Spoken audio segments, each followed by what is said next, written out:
Semana 24.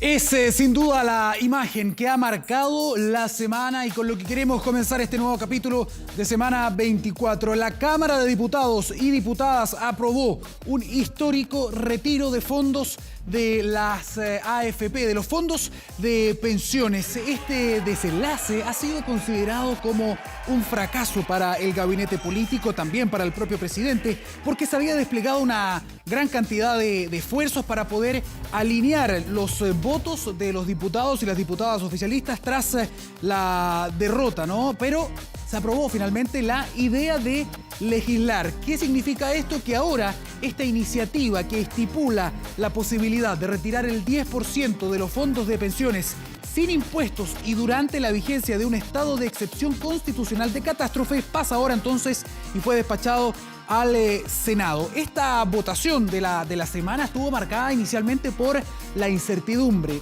No se sabía si se iba a contar con todos los votos para poder respaldarla. Varios diputados oficialistas, sobre todo, habían declarado estar en un proceso de reflexión.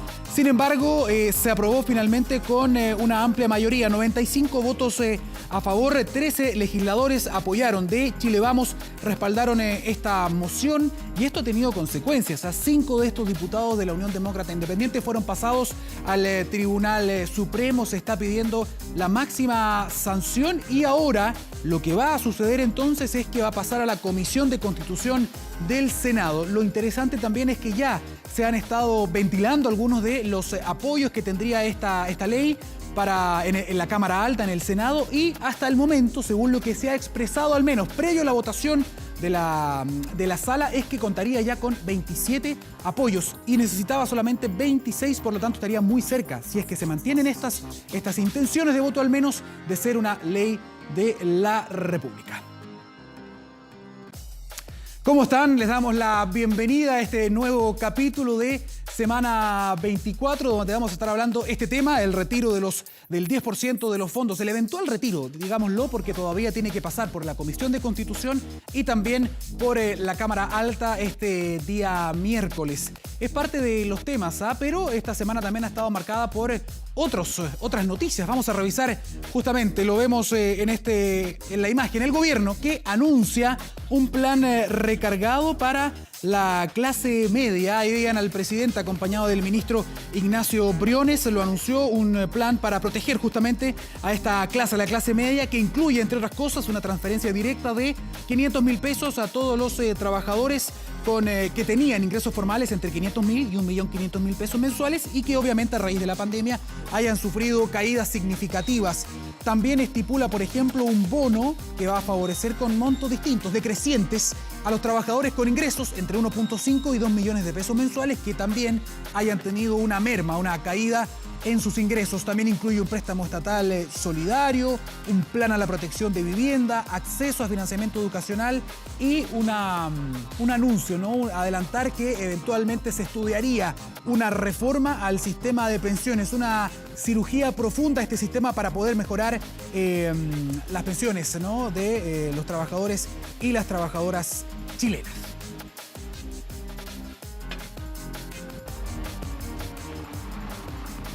Ahí está, usted está viendo justamente la nueva PSU para admisión universitaria.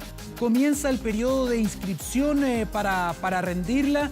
Todo esto a pesar de lo que ha sucedido con el año académico, a pesar de que se ha podido avanzar muy poco o de manera parcial en la entrega de los contenidos. Ya comenzó este plazo y es muy importante esta información para los padres, para las madres, porque se puede ya comenzar entonces esta inscripción para rendir la nueva PSU. Eso es interesante, la nueva prueba de selección para la universidad. Así que es muy, muy relevante. Esta prueba de transición se va a rendir en enero del año 2021. Eso es lo que ya se comunicó durante esta semana.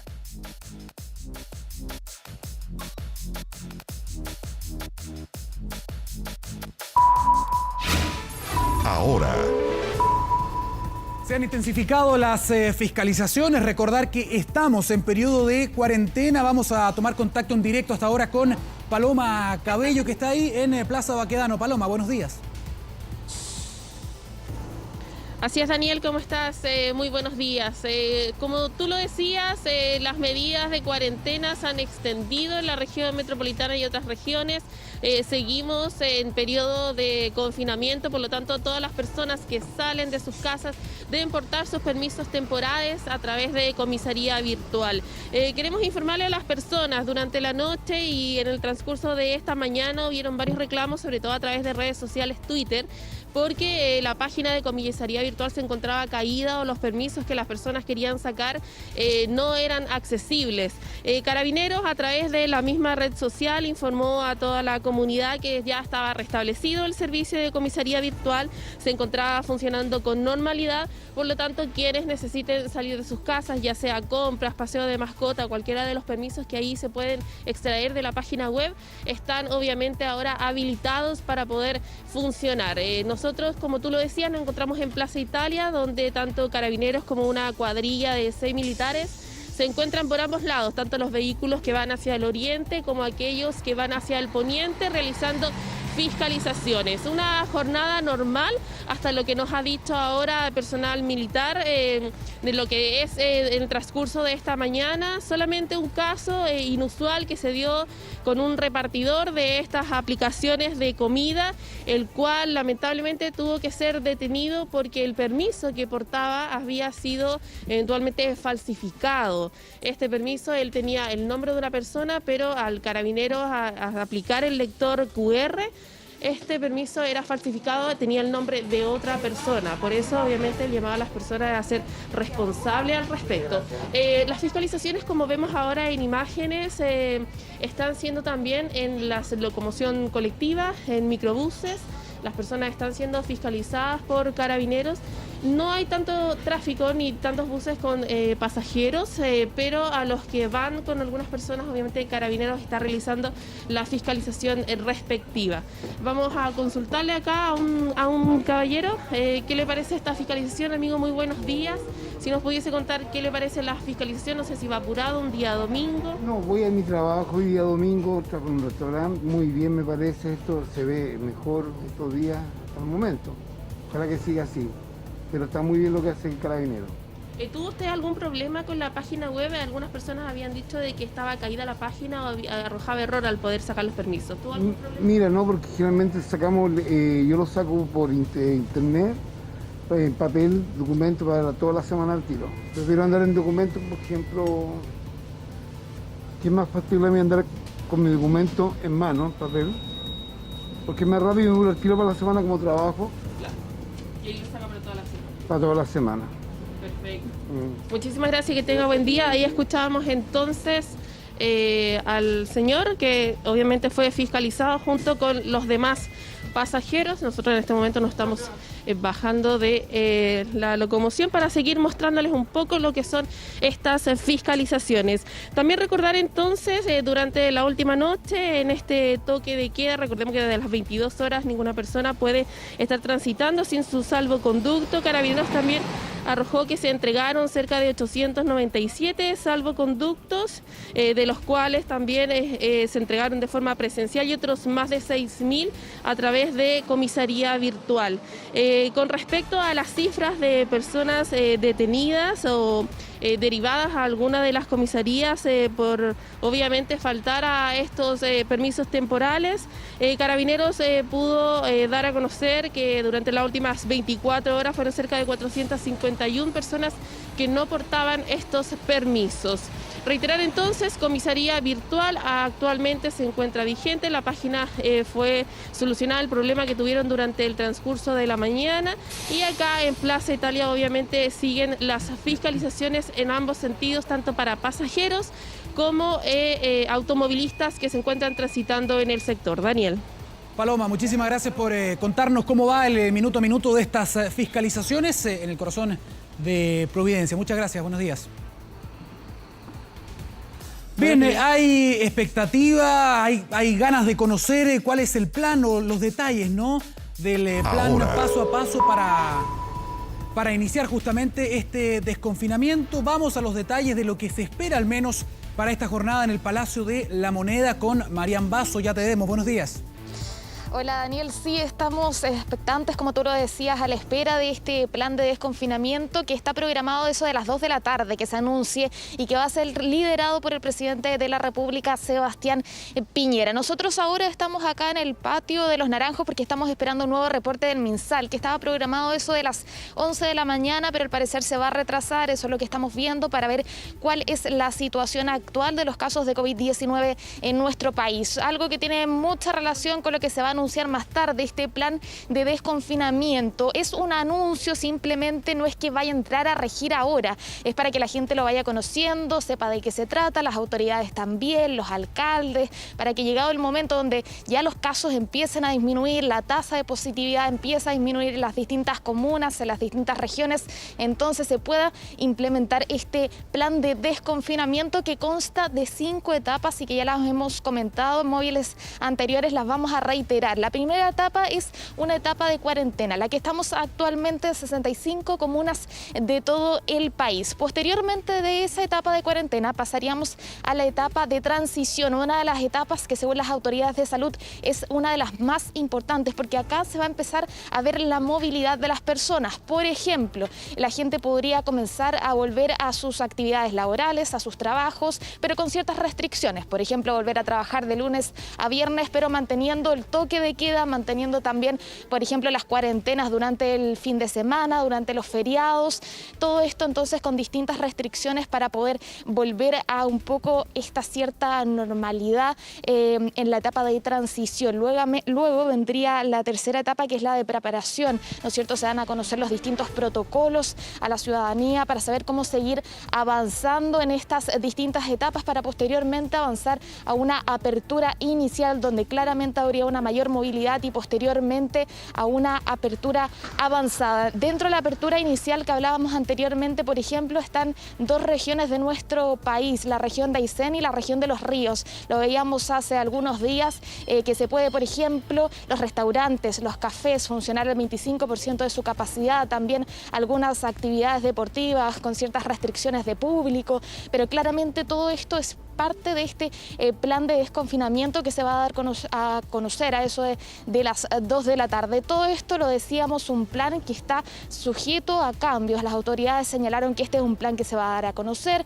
para que se empiece a sociabilizar con los distintos actores, las autoridades, los alcaldes, pero claramente está sujeto a cambios, a sugerencias de las propias autoridades. Por ejemplo, los alcaldes señalaban en algún momento cómo lo hacemos con los recursos, ¿no es cierto? Porque todo este plan va a necesitar de financiamiento, por ejemplo, para marcar las calles con el distanciamiento físico. Esas son parte de las recomendaciones que podría estar sujeto a cambios de este plan, y también hay que ver cómo se va a ir desconfinando cada una de las regiones, cada una de las comunas, porque lo sabemos, las regiones y las comunas de nuestro país son muy distintas entre sí, entonces claramente no se va a poder realizar un plan de desconfinamiento, por ejemplo, para toda la región metropolitana, sino que se van a ir viendo según distintos índices, según distintos parámetros. Por ejemplo, el PCR positivo, la tasa de positividad, los casos nuevos, la trazabilidad, todas esas medidas, parámetros que se van a utilizar para posteriormente ver qué comunas, qué regiones podrían empezar este plan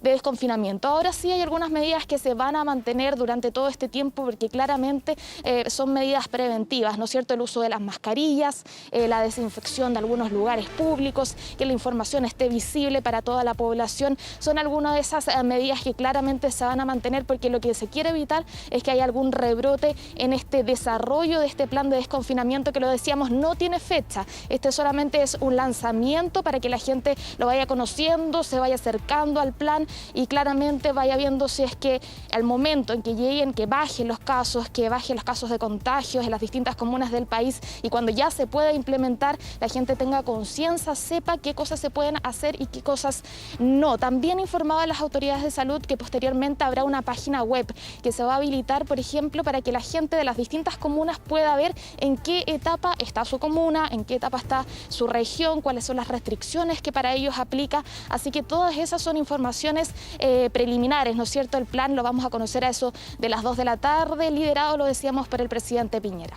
Sí, vale la pena consignar también que son varios los especialistas que han expresado una preocupación, una mirada crítica respecto de comenzar a discutir esta agenda. Son expertos que claramente no forman parte, ¿no?, del comité de expertos que asesora al gobierno, y también poner en perspectiva que hay otros países que van más adelantados que nosotros. En Europa, por ejemplo, que ya hicieron estos planes de desconfinamiento y están observando, que también hay que considerar eso, imagino, están observando ahora rebrotes importantes. Hablamos de España y hablamos de Italia. Por ejemplo, los detalles entonces los vamos a conocer más adelante de este plan paso a paso, donde entendemos todavía no hay una temporalidad definida. Marian Basso, muchísimas gracias por este contacto y retomamos más adelante desde el Palacio de la Moneda. Nos vemos. Bien, vamos a seguir avanzando, se lo habíamos adelantado, ¿no? Este programa va a tener gran parte de la discusión respecto de los fondos de pensiones, del eventual retiro del 10% de los fondos de las AFP. Para conversar respecto de este tema, vamos a tomar contacto a esta hora desde su casa. Asumimos en su cuarentena a Ignacio Álvarez, presidente de 1AFP. Don Ignacio, buenos días. Hola Daniel, muy buenos días, ¿cómo estás? Muy bien, ¿cómo está usted? Aquí con la cuarentena y con las buenas noticias de que quizás empecemos a estudiar un plan de desconfinamiento para que sea bueno para toda la ciudadanía.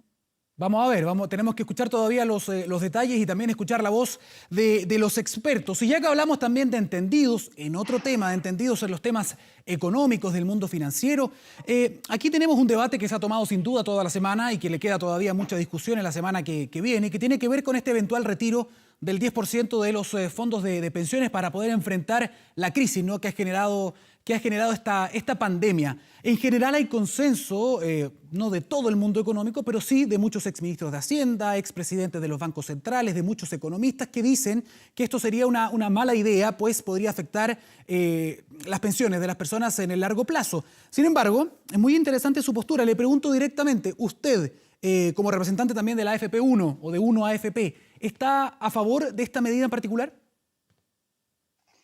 Mira, Daniel, nosotros somos una AFP nueva, muy naciente, digamos. La primera AFP que se ha formado en más de 10 años en Chile.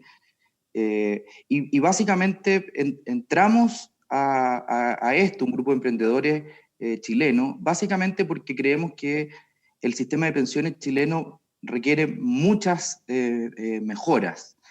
Y dentro de ese contexto, el mismo año pasado y mucho antes del COVID, nosotros expresamos que una de las grandes fortalezas del sistema de capitalización es, a diferencia de muchas mentiras o mitos que se extienden, es que en un sistema de capitalización, a diferencia de otros sistemas, el ahorro existe, es real, está invertido, y por ende, si bien el objetivo principal de este ahorro evidentemente es generar mejores pensiones en el futuro, cuando sucede algo completamente excepcional, y tal como existe en muchos países del mundo, nos parece muy razonable analizar y debatir esto.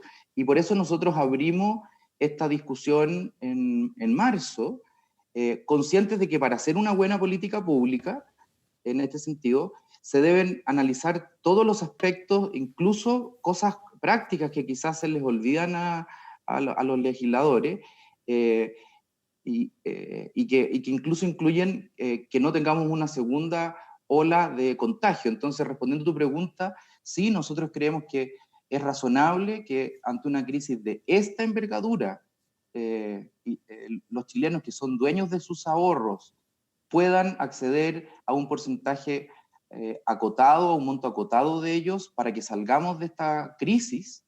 Esta es la mejor prueba de que este ahorro existe, y la responsabilidad de que ha tenido Chile como país versus otros países donde no existiría ningún ahorro para una circunstancia como esta. Y sí, ya creemos que es muy importante que en el diseño de una ley no solo se vean los titulares, sino que también se vea una muy buena implementación, que podamos hacer esto muy bien para que no generemos una segunda ola de contagio, porque estamos hablando de más de 11 millones de chilenos, Daniel. Sí. Sí, es interesante la mirada que nos está entregando Ignacio como representante, podríamos decir también, del sistema de las AFP. Tú representas a la FP1.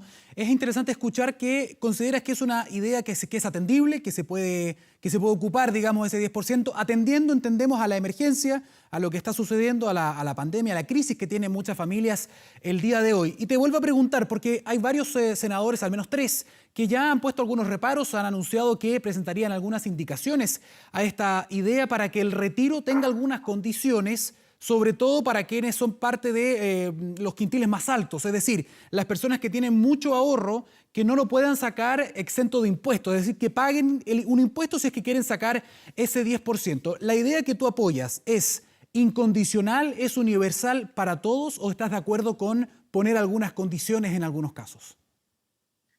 Mira, lo primero, Daniel, que yo creo que es muy importante en el fondo, solo aclarar, yo no represento al sistema. De hecho, nosotros no formamos parte de la asociación de AFPs, que tiene una opinión distinta, que es legítima, digamos. Y en ese sentido, nosotros sí hemos apoyado analizar esta idea desde el inicio, digamos. Respondiendo a tu pregunta, nosotros creemos que, primero que no somos dueños de la verdad. Eso es algo que lo digo porque hoy día parece haber mucha gente que se cree como dueña de la verdad. Y ahí lo que nosotros decimos es, nosotros no somos los expertos en todas las políticas públicas que está desarrollando el Estado, y eso sí lo debiesen saber tanto en el Ejecutivo como en el Congreso. Nos da la impresión de que esto sí debiese ser relativamente universal, considerando a las personas que lo necesiten, pero nosotros no somos quienes para juzgar quién lo necesita o quién no lo necesita.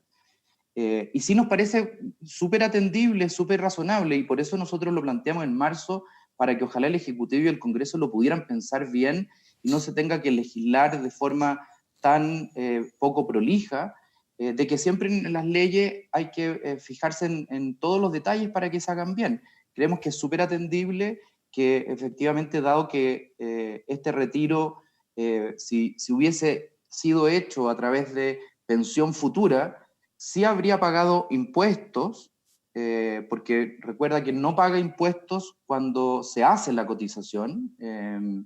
Creemos que sí es atendible que desde el punto de vista de la política tributaria, el Congreso y el Ejecutivo estudien que en caso de materializarse esto, efectivamente quizás las personas deban pagar el impuesto en su liquidación del global complementario, pero que no tengan ninguna retención en el minuto del retiro, o sea, que puedan retirar y después, en abril del próximo año, cuando se hace la reliquidación del global complementario, bueno, las personas que tienen ingresos bajos no van a tener que pagar ningún impuesto precisamente porque tienen ingresos bajos o fueron muy afectados por el COVID, y las personas que tienen ingresos altos y que no fueron afectadas por el COVID, quizás es razonable que paguen los impuestos correspondientes, porque al final esos impuestos son los que permiten hacer otras políticas sociales que van en beneficio precisamente de las personas más vulnerables.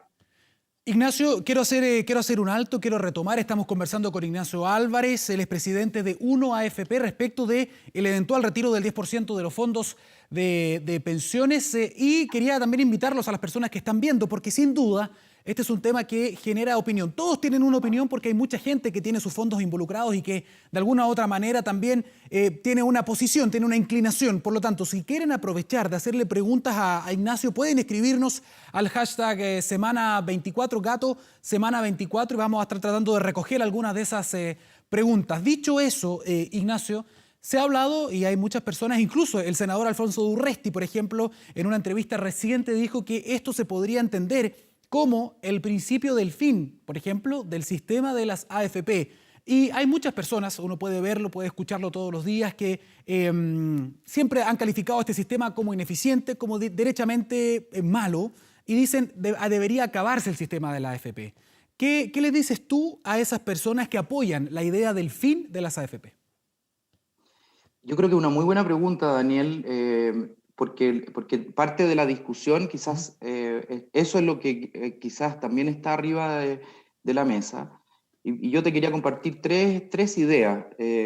Lo primero es que, por lo menos a nosotros nos resulta bastante como extraño que en un país, y que en todos los países donde existen fondos de pensiones, más allá de quién los administre, todos los países están muy orgullosos de tener ese ahorro, a diferencia de los países donde no existe ese ahorro. Por lo tanto, el que Chile cuente con ahorro para las pensiones, a nosotros nos parece muy, pero muy bueno, y de hecho es lo único que permite esta discusión, porque si no existieran estos ahorros ni siquiera podríamos estar discutiendo esto. Lo segundo es que evidentemente hay un problema de fondo, y es que las pensiones de los chilenos y chilenas, para la mayoría, son insuficientes, y eso es una realidad. Pero la gran diferencia es cuáles son las causas de esas insuficientes pensiones, y ahí lo que nosotros creemos es que quizás hay mucha ideología en el debate, porque la verdad es que la AFP es simplemente un administrador de lo que el Congreso ha decidido que este administrador administre.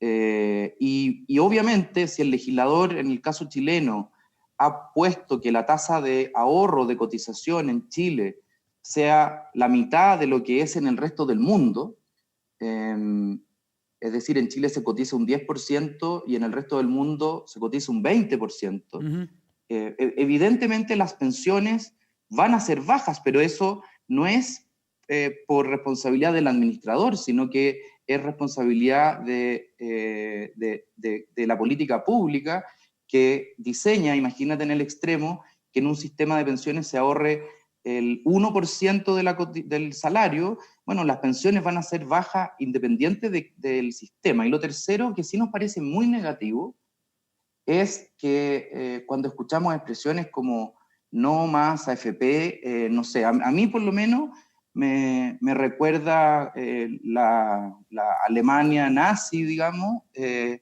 por llamarse de una determinada forma, tener un determinado apellido, había que expulsarlo de la sociedad. Nosotros tenemos el apellido FP, pero en realidad somos un administrador de fondos de pensiones que estamos intentando que ese ahorro de los trabajadores, que lo ahorran con mucho esfuerzo, y que el legislador ha decidido que sea muy poco el monto, administrarlo de la mejor forma posible y sea multiplicado en 5 veces en 40 años, lo cual es una excelente noticia. Entonces, sí nos preocupa tener un país donde se discrimine a una persona o a una institución por el apellido que tiene, porque eso parece de prácticas que ojalá ya desaparecieron en el mundo y que han causado tanto dolor y tanta muerte a personas por calificarlas de una manera u otra, digamos.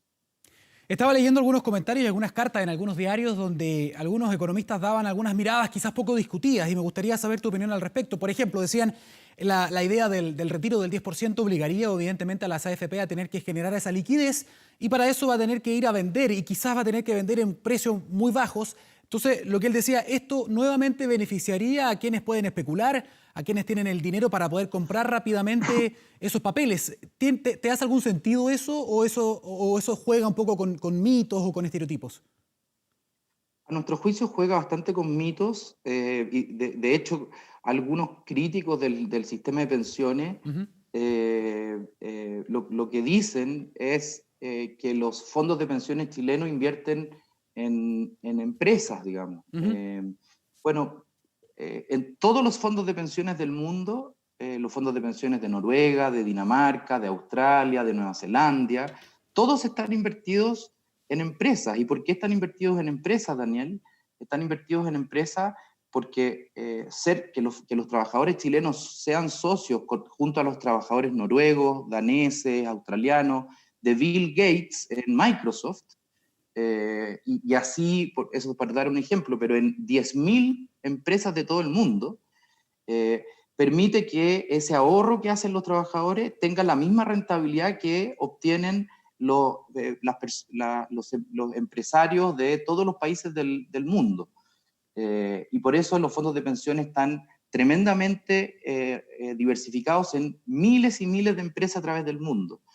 Eso es muy importante porque eso a su vez también significa, respondiendo a tu pregunta, que no, como Chile no es el país más grande del mundo, ni somos el centro del universo, y somos bastante chiquititos como país, que los fondos de pensiones chilenos vendan unas cuantas acciones de Microsoft, de Apple, de Facebook, de Alibaba, de Nike, etcétera. La verdad es que no afecta en nada los precios porque son volúmenes realmente chiquititos en relación a los mercados mundiales.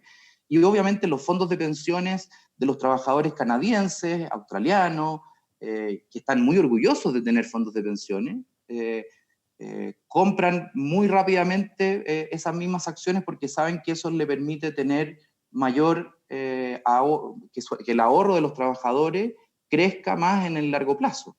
Y ahí está uno de los grandes mitos del sistema de AFP, precisamente. Y el sistema de AFP, sácale el apellido AFP, es un sistema que hay fondos de pensiones donde esos fondos se invierten para que se multipliquen a lo largo de los años y tengan la misma rentabilidad que los fondos de pensiones de todos los países del mundo que tienen fondos de pensiones. Ignacio, tú lo decías, ustedes, en el caso de la AFP1, ustedes administran, ¿no? Administran estos fondos. Sin embargo, también está muy en la retina quizás la idea de que las administradoras administran los dineros de los fondos de pensiones, pero que nunca pierden. Los fondos pueden perder, pero la administradora nunca va a perder. ¿De qué manera en el fondo también se puede quizás mejorar ese aspecto de cara a una mayor transparencia en el manejo de los fondos de los trabajadores y las trabajadoras? Yo creo que es un excelente punto, porque primero, solo para que lo sepan, nosotros, la gente muchas veces confunde lo que es el fondo de pensiones, que es un ente que es completamente aparte del administrador. El fondo de pensiones le pertenece íntegramente a los trabajadores y la administradora no puede tocar ni un peso de los fondos de pensiones. Y nunca lo ha hecho y nunca se ha producido en Chile. Ahora, la administradora, al menos en nuestro caso, nosotros ingresamos a este sector precisamente porque queremos mejorar el sistema de pensiones chilenos, que creemos que no solo debe estar compuesto por el sistema de pensiones chileno, no es el sistema de AFP. El sistema de pensiones chileno tiene que tener muchos pilares. El sistema de capitalización es solo uno de los pilares, y ese sistema integral es el que debe otorgar pensiones adecuadas. Entonces, en ese contexto, por lo menos contarte en nuestro caso, nosotros, la administradora, está perdiendo dinero.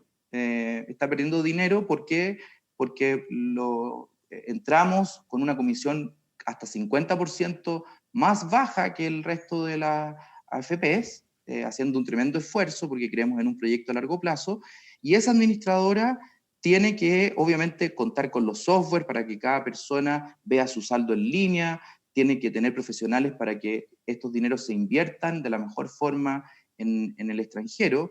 Y hay algo que sí se desconoce mucho, y es que la ley nos obliga, a todas las AFPs, nos obliga a que la administradora, que como te decía es distinto de los fondos, tenemos que invertir nuestro patrimonio en las mismas cuotas de los fondos de pensiones de los trabajadores. Y por eso, por ejemplo, el primer trimestre de este año, en que los fondos de pensiones de Noruega cayeron, de los fondos de pensiones de Canadá cayeron, y los fondos de pensiones de chileno también cayeron, las administradoras de fondos de pensiones, como tienen esta inversión en cuotas que es igual a la que tienen los trabajadores, también sufrieron pérdidas. Es decir, hay un alineamiento que muchas veces se desconoce, que es muy desconocido, en que las administradoras van en la parada completamente y los obligan, la ley obliga a la administradora a que tenga que correr los mismos riesgos que que los afiliados. Y por eso si tú ves los resultados del primer trimestre, el sistema de FP de las administradoras perdió mucha plata. Ignacio, mira, cada vez que hacemos una entrevista acá en Semana 24 siempre ponemos algunas preguntas de las personas en redes sociales. Como te decía, todo el mundo tiene una opinión, tienen ideas formadas, también tienen su propio conocimiento respecto de esto. Por ejemplo, y pido que por favor lo escuches con atención y te refieras a esta idea, porque es muy interesante referirse a esto cuando ya hay ciertas informaciones que se comparten rápidamente. Por ejemplo, Francisco Araya, en el hashtag Semana 24, dice: las AFP invierten con bajas utilidades a las empresas de los mismos para que ellos saquen las utilidades y se queden con ellos, para ellos. La utilidad perdida para el cotizante es la que se va para las AFP y para la empresa. En resumen, pone un robo. Este tipo de cosas circulan muchísimo por redes sociales. Esta idea que tú acabas de escuchar, ¿qué nos puedes decir respecto de lo que está diciendo Francisco? Yo creo buenísimo que esta conversación con ese tipo de preguntas. Yo creo que es muy bueno y quizás es lo que ha faltado en Chile, y que muchas veces yo le llamo la palabra prejuicio, es prejuzgar algo antes de conocerlo y tratar de informarse. Los fondos de pensiones chilenos, al igual que los fondos de pensiones de Noruega, de Dinamarca, de Australia, de todos los países del mundo, de los países que tienen fondos de pensiones, porque hay países que no tienen fondos de pensiones porque han sido quizás más populistas. ¿Qué es lo que hacen? Lo que hacen es, nosotros invertimos el dinero en cientos de compañías, por ejemplo en Microsoft, por ejemplo en Facebook, por ejemplo en Nestlé, por ejemplo en Nike. ¿Y qué quiere decir eso? Lo que quiere decir es que los trabajadores chilenos son socios, igual que los trabajadores noruegos y canadienses y daneses, son socios de esa empresa. Y eso quiere decir que esa empresa, obviamente que es una empresa que en el largo plazo va a tener una rentabilidad muy superior a un depósito a plazo, hasta 5 veces más que un depósito a plazo en los últimos 40 años, va a tener ciertas fluctuaciones de corto plazo, pero la administradora del fondo de pensiones, que es distinta al fondo, no gana cuando no gana porque le vaya mal o bien, sino que es el fondo de pensiones el que está invertido, y todo lo que recibe el fondo de pensiones, es decir, los dividendos que reparte Microsoft, los dividendos que reparte Nike, todos entran directamente a la cuenta de los trabajadores chilenos. Por lo tanto, ahí hay un mito bien grande en el sentido de que la administradora tocara o hiciera tener pérdidas a los trabajadores. Ignacio, muy breve porque nos queda poquito tiempo y hay un montón de preguntas. No te imaginas la cantidad de consultas que están llegando al hashtag Semana 24. Ojo, esto lo vamos a mantener todo el programa y para todos los invitados vamos a tratar de ir pimponeando para poder responder la mayor cantidad de preguntas. Muy breve, Ignacio. Jonathan Garrido, por ejemplo, nos dice, no le quedó claro a él, por lo tanto, muy breve tu respuesta, por favor. Dice, en la entrevista Ignacio no respondió si el retiro es para todos o solo para un grupo específico. La opinión que tú tienes del retiro del 10% sería para todos o solo para un grupo. Nuestra opinión es que todos los chilenos y chilenas debiesen poder acceder a este retiro, y que el Congreso y el Poder Ejecutivo son los mejores diseñados, para eso los elegimos como representantes precisamente, para que ellos estudien el mejor mecanismo para hacerlo. ¿A qué me refiero con eso? Me refiero a que en vez de ser un porcentaje, por ejemplo, puede ser un monto. ¿Por qué? Porque en el caso de los porcentajes, eso beneficia a los que tienen más dinero en sus cuentas. Entonces puede ser una mezcla de un porcentaje o un monto, y eso es lo bonito de una democracia. Lo bonito de una democracia es que distintas personas de distintos pensamientos se ponen de acuerdo en cómo hacer de esto la mejor política pública para que esto ayude a las personas y ayude a Chile. Perfecto. Ignacio Álvarez, presidente de UNO AFP, muchísimas gracias por tu mirada frente a este tema que sin duda se va a discutir durante esta semana. Muchas gracias, Daniel, y que tengas un excelente día. Muchas gracias, tú también. Junto a Ignacio, entonces vamos a una pausa en Semana 24. Espérenos, ya volvemos con más discusión respecto del 10% de las AFP.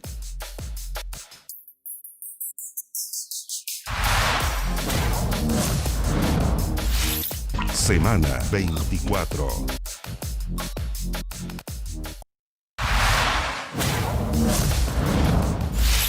Semana 24.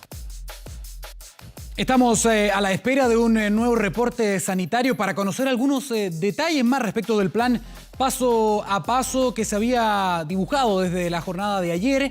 Pero antes de conocer más detalles, vamos a ir hasta la región de Valparaíso, donde se están realizando fiscalizaciones en diferentes puntos de la región para supervisar la circulación en cuarentena. Ahora, Rocío López con la información. Rocío, buenos días. Hola, ¿qué tal? Hola, ¿qué tal, Daniel? Sí, efectivamente, fiscalizaciones bastante estrictas son las que se están llevando a cabo acá en la región de Valparaíso, sobre todo en las comunas que aún se mantienen en cuarentena. Son en total 5 cordones sanitarios en el Gran Valparaíso para controlar el acceso a las distintas comunas que componen esta zona. Por ejemplo, Quilpué, Villa Alemana, Concón, Viña del Mar y Valparaíso. Como yo les comentaba, son bien estrictas las fiscalizaciones. Acá yo les voy a dejar con la imagen en vivo y en directo de Patricio Rifo. Y desde muy temprano, por supuesto, este control no se mueve y por eso nadie se lo puede saltar. Yo les quiero contar que las cifras son bien reveladoras, Daniel. Durante la jornada del día viernes, por ejemplo, en los 35 puntos de control sanitario, fueron controladas 75.894 personas, 2.095 buses y 41.447 vehículos.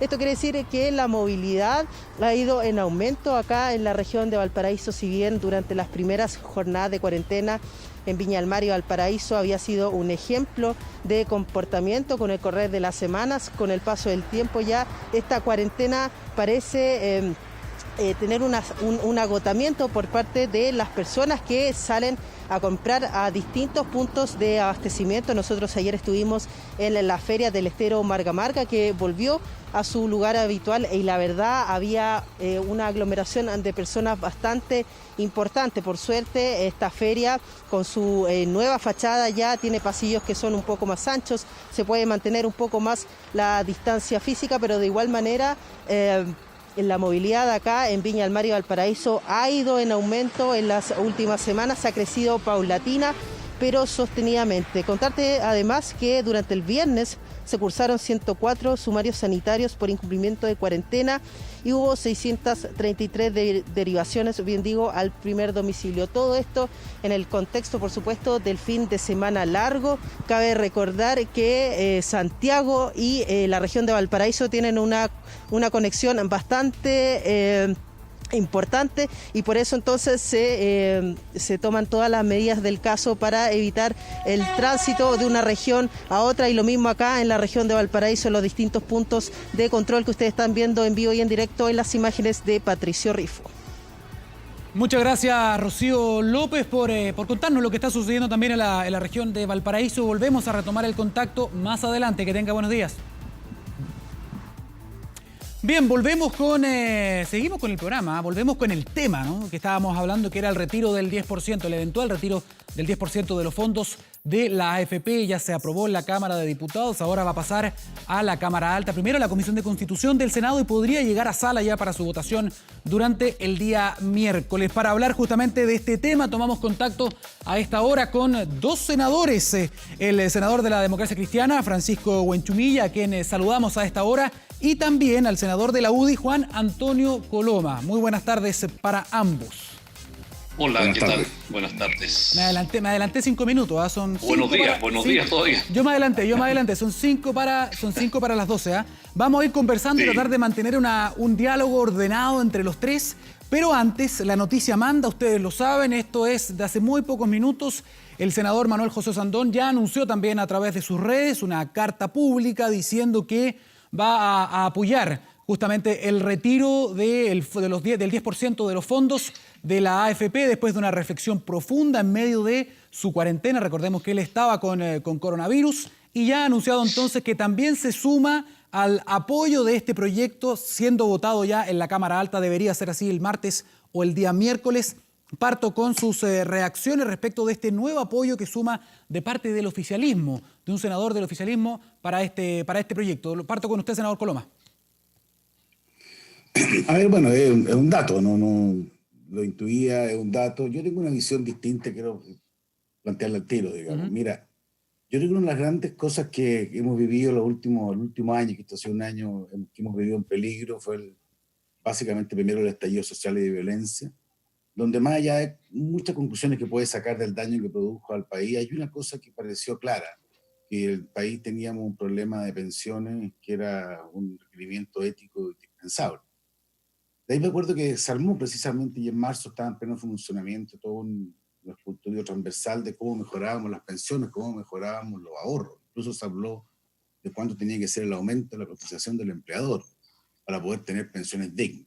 Entonces, mire, simultáneamente en este escenario aparece este drama pandémico mundial, que es el COVID-19, que obviamente nadie pudo haber imaginado cuáles eran sus consecuencias. Lo peor es que han sido letales. Y a mí lo que me ocurre es que, a propósito de las carencias que produce esto que es transitorio, espero yo, como el COVID-19, y que supone una merma importante de recursos en muchas personas que han tenido que dejar de recibirlo, se opte por justamente vaciar los recursos o permitir la opción de retirar los recursos de las pensiones, que es un tema para siempre, sin asumir el efecto que eso va a tener en el empobrecimiento del futuro. Entonces, yo creo que como todas hay alternativas para enfrentar los dramas. Creo que se está eligiendo la peor de todas. En el fondo, claro, va a poder generar un alivio que es bastante, además, injusto, en el sentido de que quienes tienen más van a poder tener beneficios tributarios, van a tener una serie de ventajas de quienes tienen menos, pero al final se va a traducir en un empobrecimiento muy importante de la pensión. A mí me parece mucho más razonable mejorar. Ya he hecho un esfuerzo respecto a la propuesta de gobierno, que me parecía era potente. Como todo en la vida, uno podía incrementarla, pero no sé, tengo esa sensación de ver que algunos con euforia, como lo vi en la Cámara de Diputados, ven que esto de generar un retiro de las bases de pensiones va a ser una buena noticia para Chile. Creo que a largo plazo yo trato de actuar con responsabilidad. No me parece. Senador Huenchumilla, voy inmediatamente con usted, pero senador Coloma, muy breve, por favor, en una línea. ¿Qué me diría usted? Igual quiero saber su opinión respecto de este apoyo que ahora entrega Manuel José Osandón a este proyecto, como colega suyo del Senado. Muy breve, por favor. Es que es su decisión. Mire, cada uno actúa con responsabilidad. Yo fui elegido con las personas para actuar con responsabilidad de sentido de mediano y largo plazo, de velar por el bien común, de velar por la mayor justicia y respeto a la Constitución. Creo que ninguna de las tres cosas se están logrando por esta vía, porque, digámoslo, la forma de hacerlo por la vía de la norma transitoria de la Constitución es una violación clara de cómo deberían hacerse las cosas en materia de seguridad social, que es el capítulo 3. Perfecto. Así que, bueno, uno asume conforme a sus convicciones lo que hay que hacer y conforme a las responsabilidades que cada uno presenta. Perfecto. Senador Huenchumilla, ya escuchó las palabras del senador Coloma. Me gustaría también que usted se refiera a este nuevo apoyo que se explicitó justamente hace muy pocos minutos de parte del senador Osandón, y también, luego de escuchar la argumentación del senador Coloma, me dé su impresión respecto de la votación que se viene esta semana. Bueno, frente a este apoyo, la pregunta es, ¿qué es lo que lleva a senadores de gobierno apoyar una iniciativa que proviene de la oposición y iniciativa que el gobierno no apoya? ¿Qué hace que el gobierno no pueda ordenar a la propia gente de su coalición? Entonces, ¿qué es lo que hay detrás de ello? Evidentemente que detrás de ello hay la constatación por los diputados que votaron a favor y los 4 o 5 senadores que ya han dicho que van a votar a favor, de que estamos frente a una realidad indesmentible, que es el hecho que vivimos un drama social profundo en Chile, incertidumbre de parte de la gente, que tiene muchas necesidades, y que ese sentimiento sea traspasado a toda la sociedad chilena con un amplio apoyo que tiene este proyecto de reforma constitucional. Y además ha significado que la gente no cree la respuesta que le ha entregado el gobierno, no le parece satisfactoria, eficiente y eficaz para poder neutralizar los graves problemas de vivencia que tiene la gente. Entonces, frente a eso, lógicamente que los parlamentarios sienten de que tienen que estar con los sentimientos de la gente frente a un proyecto que les promete una solución rápida, líquida y eficaz para poder solventar sus necesidades presentes que tienen. Entonces, yo creo que estamos frente a una mezcla de lo que somos los seres humanos cuando estamos enfrentados a situaciones críticas, una mezcla de racionalidad, de emociones, de sufrimiento, de sentimiento, porque la gente espera del Estado, en esta situación crítica, una respuesta. Y entiende que el gobierno, la respuesta que ha dado, no ha sido suficiente. Yo creo que eso explica de por qué hay senadores que van a apoyar también esta reforma constitucional. Senador, sigo con usted y se lo pregunto directamente porque se ha escuchado mucho en la calle diferentes opiniones. Acá hay una polarización importante respecto de este tema y hay quienes dicen hoy día se está votando más desde la emoción que desde la razón. ¿Por qué se lo digo? Porque hay cierto argumento que dice, por ejemplo, cuando hablamos de pandemia, cuando hablamos de las medidas que se toman, siempre se pide que escuchemos a los especialistas, a los epidemiólogos, a los infectólogos. Sin embargo, en este caso, cuando hablamos de pensiones, los especialistas serían economistas, gente del mundo financiero. Y hay un consenso amplio, no todos, es verdad, no todos, pero hay un consenso amplio, presidentes de bancos centrales, exministros de Hacienda de este gobierno y del anterior también, que dicen que esto es una mala idea a futuro. Por lo tanto, ¿cómo se hace cargo también de esa idea, senador Buenchumilla? Mire, varias cosas dice usted. Bueno, los seres humanos en situación de crisis y de sufrimiento, bueno, afloran también las emociones. No le pidamos a 100% racionalidad cuando la gente está sufriendo. Los seres humanos es una mezcla de eso. Segundo, claro que en la vida siempre hay que escuchar a los especialistas, pero ellos no tienen la última palabra, porque este no es un problema técnico, este es un problema político. ¿Cómo logras satisfacer tú las necesidades de la gente? Y por lo demás, mire, yo siempre con los economistas tengo una cierta interrogante porque las últimas crisis que hemos tenido en los últimos 80 años en el mundo, todas las crisis financieras, bueno, los economistas nunca han podido explicar por qué sucede eso. Entonces yo creo que hoy día es la hora de la política, sin perjuicio de que tratemos de hacer las cosas bien, ponerle racionalidad, que es lo que nos corresponde a nosotros, pero entendiendo que estamos frente a una situación crítica y por lo tanto tenemos que dar una respuesta a la gente.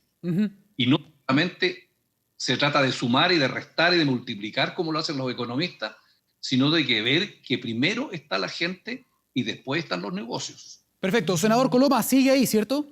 Estoy chequeando. Ahí está. Sigo ahí. He escuchado un breve comentario, digamos. Yo creo que el senador Buenchumilla plantea con serenidad un tema que, y es lo bueno de hogar, digamos, no vía matinal, digamos, sino vía reflexión, cosa que es cierto. Lo que me pasa a mí es que yo a eso lo digo, que hay que diferenciar cuál es el rol de los parlamentarios. Porque si el rol de los parlamentarios simplemente ocultar la opinión pública en forma permanente, yo no sé dónde se ejerce el rol de liderazgo y cómo construir un país mejor a largo plazo. Yo he oído a los ministros de Hacienda, a los gobiernos de don Francisco Buenchumilla, Rodrigo Valdea, Andrés Velasco, he oído a José de Gregorio, a todos los que he oído decir, bueno, la responsabilidad pública no está en ver un lado de la moneda, está en ver los dos lados de la moneda, está en hacerse cargo de qué va a pasar después con las pensiones.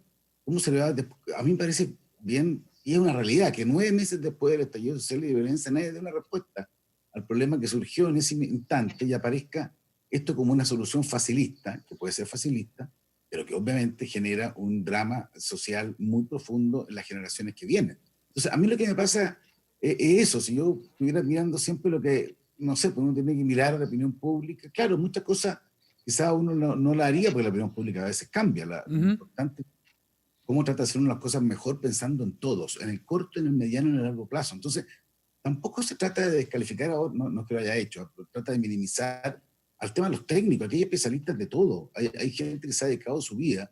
La presidenta Bachelet hizo 2 comisiones para ver cómo se enfrentaba el tema de las pensiones. Ninguna de las 2 recomendó el retiro del 10%. Y no puedo decir que entonces había un tema de que sean malas personas. Es porque se dan cuenta de que aquí el drama es cómo ver también que esto no se traduzca en una pobreza de mediano y largo plazo que haga sufrir mucho más a la gente. Por eso que yo creo que era mucho más razonable, veo que ya es casi imposible, buscar una fórmula a través de bonos directos de 500.000 pesos, subsidio de crédito subsidiado, Sí. creo que el 0% contingente al ingreso, política de postergación de crédito hipotecario, y todo lo que eso pudo haber supuesto. Me parecía que eso enfrentaba un problema de corto plazo y no generaba una especie ¿Senador? de deuda futura muy severa, ¿sí? Sí, solamente quería interrumpirlo, lo lamento, porque exactamente las medidas que usted anuncia, que son las medidas de fortalecimiento de la clase media, da la impresión también de que fueron tardías, ¿no? Entonces daba esta sensación, y eso fue lo que se leyó muchas veces en la ciudadanía, de que esto llegó quizá demasiado tarde, cuando inicialmente se había hablado de 65.000, luego 100.000, luego se fueron aumentando los montos. Ahora, yo quiero llevarlos al tema de lo que va a pasar esta semana, porque claramente cada uno de ustedes, y es muy válido, están convencidos de sus posiciones, que es una buena medida de parte del senador Huenchumilla y es una mala medida de parte del senador Coloma. Considerando los apoyos que se necesitan, se habla ya de que serían 27, con el senador Osandón 28. Probablemente, si todo se mantiene así, esta ley estaría muy cerca de ser votada y apoyada. Frente a ese escenario, por ejemplo, el exministro de Hacienda, Felipe Larraín, y lo voy a leer, porque aquí citar mal es muy problemático. A ver, dice: hace tiempo que se quiere acabar con las AFP y disponer de los ahorros que con esfuerzo juntaron los chilenos. Eso dijo el exministro Larraín. Y que Chile habría respondido mucho más rápido que otros países con medidas económicas. Dicho eso, el exministro también dijo lo siguiente: si esto se aprueba, el gobierno debería intentar, por ejemplo, llevarlo al Tribunal Constitucional o vetar esta ley. Senador Coloma, bajo ese escenario, ¿usted apoyaría esta idea del TC o de vetar esta ley? A ver, primero yo una pequeña reflexión. Esto de llegar tarde, yo creo que el gobierno cometió errores. Yo no, eso no, más bien en la envergadura de la respuesta. Pero yo creo que sería muy injusto una situación de pandemia, donde en marzo de este año ni usted ni yo hubiéramos imaginado lo que iba a ocurrir. No tener la capacidad de saber que en julio vamos a seguir en 10 millones de personas en cuarentena. Entonces, a mí no me gusta generalizar, que el otro se la sabía todo. Esto ha sido un drama en todas partes del mundo. Esta discusión que tenemos en Chile está replicada en absolutamente todos los lugares. No hay ni un lugar en Sudamérica en que un ciudadano haya recibido ni siquiera una parte de la ayuda que hoy día el gobierno ya ha entregado. Estamos hablando, al final van a ser 30.000 millones de dólares entre los planes de reactivación. Entonces, tampoco asumo que alguien tenía la boleta mágica de decir que esto iba a durar un mes, o 2 meses, o 3 meses, o 4 meses. Y esto ha sido parte del drama. Para mí, por lo menos, es muy importante. No quiere decir que se haya hecho todo bien, no. Pero de ahí a tratar de anunciar siempre con un dedo acusador me parece un exceso. Y respecto a lo otro, yo creo que hay un tema de constitucionalidad evidente, creo que es muy importante que el tribunal lo defina. ¿Sabe por qué? Porque si no, a propósito de los quórum, que son muy importantes, cualquier cosa se va a buscar este subterfugio de hacerlo por la vía de norma transitoria, Sí. que en el fondo es una forma de violentar por la vía de los resquicios todas las normas que requieren quórum más alto. Y eso creo que hay que despejarlo en el tribunal. Me parece que es sano para la política pública en Chile, más allá que en el caso particular. Dicho eso, entonces, ¿usted apoyaría eventualmente llevar esto al Tribunal Constitucional? Es que creo que al final tiene que ir de alguna forma al Tribunal Constitucional, de ver si se puede efectivamente cambiar capítulos que son esenciales para la Constitución y que durante 30 años han sido requeridos los 2/3 para su modificación, por esta vía de generar una situación que se pueda cambiar por 3. Y además, quiero hacerme cargo brevemente, hoy día los medios sale la verdadera idea de los que organizaron este proyecto de ley, que han tenido éxito. Lo que quieren es otra cosa, lo que quieren al final es el Estado empresario, es adueñarse, a mi juicio. Eso lo leí hoy día en el diario, no se lo he oído al senador Huenchumilla, sé que no estoy haciéndole ningún cargo, digamos. Lo que quiere es apropiarse al final de esos fondos y cambiar Chile y partir de cero. Bueno, eso no sé si lo amerita, no sé si es lo que se busca, no sé si es sano, es lo que a mí me inquieta. Bueno, preguntemos inmediatamente, porque vi al senador con algunos movimientos con ganas de intervenir. Así que, senador Huenchumilla, ¿qué nos puede decir respecto justamente de esa preocupación que ha expresado el senador Coloma? Mire, yo he escuchado la pregunta que usted hacía respecto de las aseveraciones del exministro Felipe Larraín. Ajá. Y uno constata lamentablemente cómo un exministro de Hacienda y muchos otros personeros de gobierno y el gobierno mismo no son capaces de leer la realidad. Los políticos podemos cometer muchos errores, pero no podemos cometer el error de no leer los momentos históricos que estamos viviendo. El sistema de la AFP lleva 40 años, cumplió un ciclo y se demostró que no satisfizo las promesas que se hicieron en su creación. Ese es un problema político. En consecuencia, lo que tenemos que hacer es ver cómo llegamos a un acuerdo para tener un sistema de seguridad social que sea creíble para la gente y sin echar la estantería abajo, sino hacer un proceso como corresponde, serio, gradual, donde nos sentemos a la mesa y digamos, bueno, ¿qué sistema de seguridad queremos para Chile? Toda vez que este simplemente fracasó y la gente no le cree. Detrás de todo esto es que se perdió la confianza de la gente en este sistema. Entonces, más allá de pensar en materias constitucionales, procedimentales o formales, aquí no vamos a salir de esto si no hay el convencimiento del gobierno, de la coalición de gobierno y de los empresarios, que es necesario empezar un nuevo ciclo, tan simple como eso. Eso no tiene por qué ser un proceso estatista, ni un proceso de echar abajo la estantería, como digo yo, sino que se trata de hacer política. Y la política es dialogar, conversar, estar los elementos técnicos, pero también conocer y leer bien la realidad de lo que Chile hoy día necesita. A mi juicio, esa es la discusión que tenemos hoy día en Chile. Ahora, el senador Durresti también ha dicho en prensa hace muy pocos días que esto se podría leer en parte, es una parte de su declaración, como el principio del fin de la AFP. ¿Usted también apoya eso, esa idea, por lo menos, senador Huenchumilla? Claro, lo que pasa es que detrás de eso la gente piensa que el fin de la AFP significa dictar un decreto y al día siguiente tomar los fondos y pasárselos a no sé quién. No, yo veo esto como un proceso serio de convergencia y de acuerdo entre todos los actores, el gobierno, la oposición, la gente y los empresarios de la AFP. ¿Qué sistema es el mejor para Chile? No se trata de hacer tonterías, de hacer las cosas mal, de hacer las cosas a tontas y a locas. No, se trata de hacer un proceso político bien conducido. Para eso se requiere liderazgo y lamentablemente hoy día el liderazgo del gobierno y del comité político están bastante debilitados y entonces es lamentable que estemos en un callejón sin salida desde el punto de vista político que no permita enfrentar este proceso que requiere esa seriedad y esa racionalidad a la que yo me estoy refiriendo. Perfecto. Se ha hablado mucho después de esta semana, senador Coloma, respecto de la capacidad, ¿no?, del equipo político, también del gobierno, para poder alinear y conseguir los votos necesarios para apoyar la agenda del gobierno, ¿no? Haga la redundancia. En lo que queda de estos días, ¿usted cree que esto ya es una ley aprobada? Porque se están haciendo los cálculos previos a lo que va a pasar en la Comisión de Constitución, también previo a lo que va a pasar en sala. Por lo tanto, ¿cómo ve usted que podría ser el devenir de esto? Porque muchos ya lo dan, están sacando la calculadora y dicen esto está listo. Pero ¿sabes lo que pasa? Yo quiero hacerme cargo de lo que plantea Francisco, digamos, el senador Huenchumilla. Creo que yo tengo una óptica diferente, que es legítima, diferente. Digamos. Yo creo que aquí lo que se instala otra cosa, es hacer Chile de nuevo. Porque cuando me dicen, no, si esto que es un proceso político donde nos pasamos por cualquier parte de los técnicos que han estudiado de uno y otro lado todos los procesos. Entonces yo lo que me temo es algo muy distinto. Aquí se va a tratar de dinamitar. A mí me da lo mismo el tema de cómo se llame. A mí lo que me preocupa es que se rompa el sistema de capitalización individual y que innecesariamente va al estado de reparto. El reparto sí funcionó en Chile y en el mundo. Y en el fondo era que los trabajadores del presente paguen las pensiones de los jubilados del presente. Antes habían 5 trabajadores activos por jubilado. Hoy día hay un poquito más de 2. En 20 años más va a haber 1,8. Entonces aquí estamos condenando, porque no hay ni un técnico que diga cómo se puede hacer en forma distinta. Entonces aquí se despachan los técnicos como si fueran una especie de obstáculo.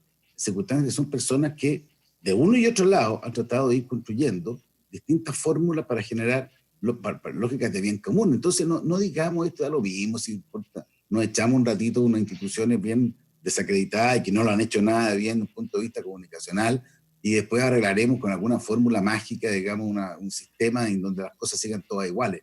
No van a seguir todas iguales. He visto una cantidad de propuestas además que se están haciendo para desmantelar cualquier forma de iniciativa de libertad y reemplazarla por un Estado permanentemente. No le puedo decir, vi la semana pasada 5 iniciativas a propósito de este resquicio constitucional para hacer todo de nuevo. Entonces la discusión es mucho más, a mi juicio, represento a mí, mucho más copernicana, mucho más severa de hacer Chile de nuevo, es partir de cero, es despreciar un poquito el mundo de los técnicos que han sido en otras materias muy relevante a Chile. Por largo, Chile había sido un ejemplo en políticas públicas muy variadas hace mucho rato. Pero todo eso se deja en la vera del camino, aparecen los nuevos, no sé, pues, Santones o Catones, no estoy diciéndolo por Francisco porque no lo ha dicho, pero sí lo he visto en mucha gente, particularmente del Frente Amplio, que son los verdaderos autores de estos cambios. Bueno, si el mundo va para allá, o si Chile va para allá, yo lo lamento profundamente.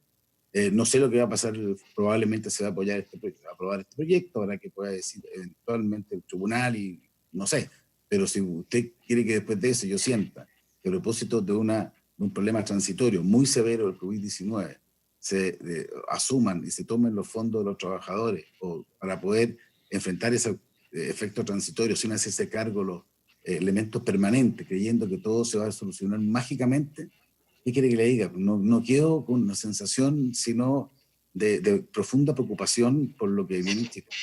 Muy bien, senador Coloma, tomo esa idea como su idea de cierre. Antes de terminar con la entrevista, senador Huenchumilla, también, por favor, una reflexión muy breve y una pregunta, si es que puede responderla también en pocas líneas, respecto de la indicación que habría propuesto el senador Lagos Weber de poner algún tipo de impuesto, valga la redundancia, en los sueldos más altos, 4, 5, 6 millones, y que no hayan sufrido una merma importante al momento de retirar ese 10%.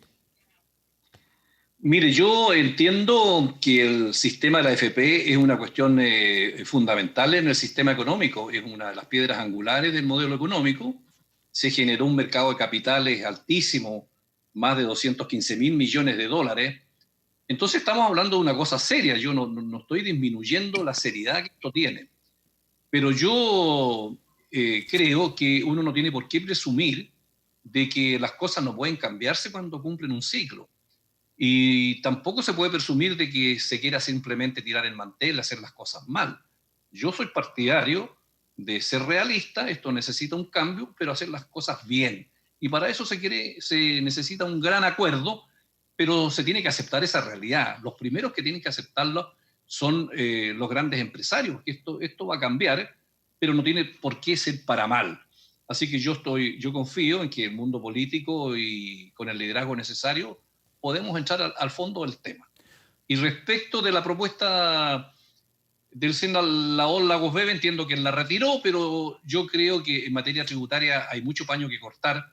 A mí se me hace difícil pensar en el 10% de los trabajadores en un impuesto en circunstancias que hoy día tenemos en Chile, un sistema tributario que no da cuenta de que los grandes ricos de Chile no pagan impuestos. Entonces, me parece un despropósito esa indicación y si llegado el momento, en la comisión el próximo lunes, voy a discutirlo. Tengo argumentos jurídicos y técnicos como para desmarcarme, digamos, de esa supuesta proposición que había presentado el senador Lagos Weber, pero entiendo que ya la retiró, así que bueno.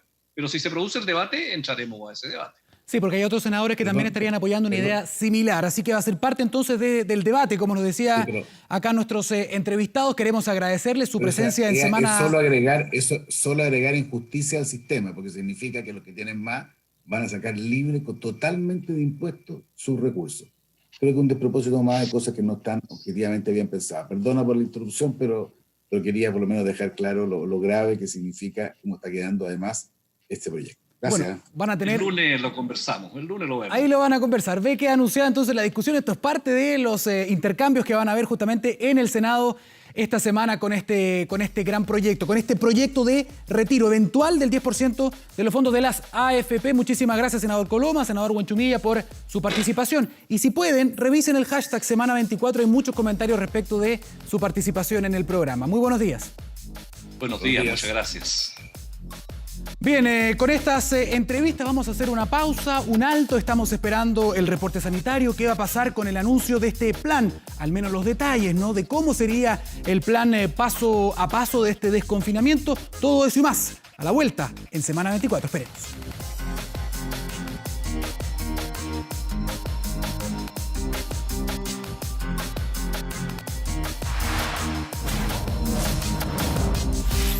Semana 24.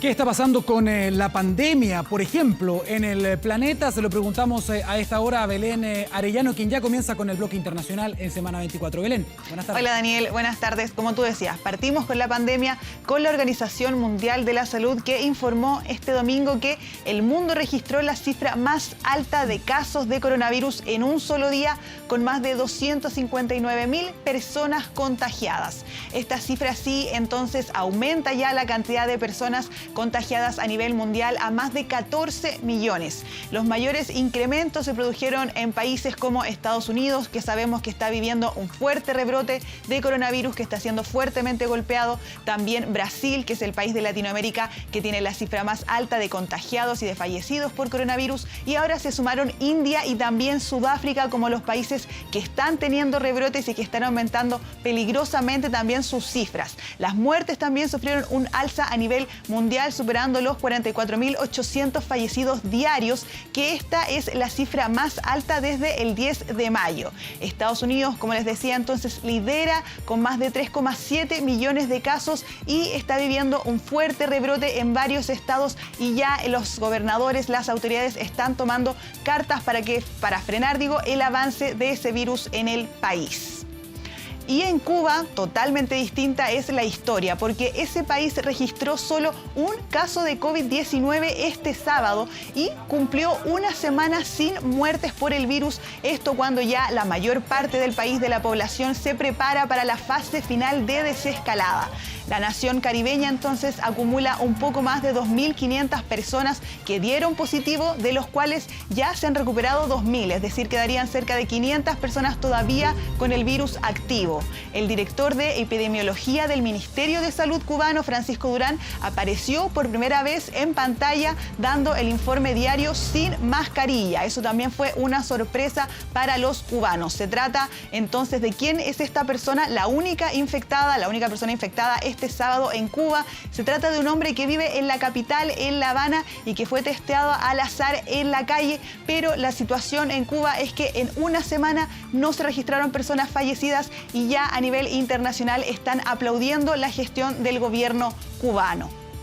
Y la Unión Europea prolongó por un día más su tensa negociación sobre el plan de reconstrucción post-pandemia de coronavirus. Les habíamos comentado que esta cumbre de la Unión Europea empezó el viernes y debía haber terminado ayer sábado. Sin embargo, los líderes europeos decidieron extender hasta hoy domingo esta maratónica negociación sobre su plan de reconstrucción de sus economías fuertemente golpeadas por la pandemia. El presidente del bloque y quien obviamente lidera estas negociaciones, Charles Michel, aún debe convencer de las propuestas a Países Bajos, Austria, Dinamarca y Suecia, después de que estas naciones pusieran nuevas exigencias para aprobar este pacto, estas negociaciones que tienen tenso ahí a la Unión Europea.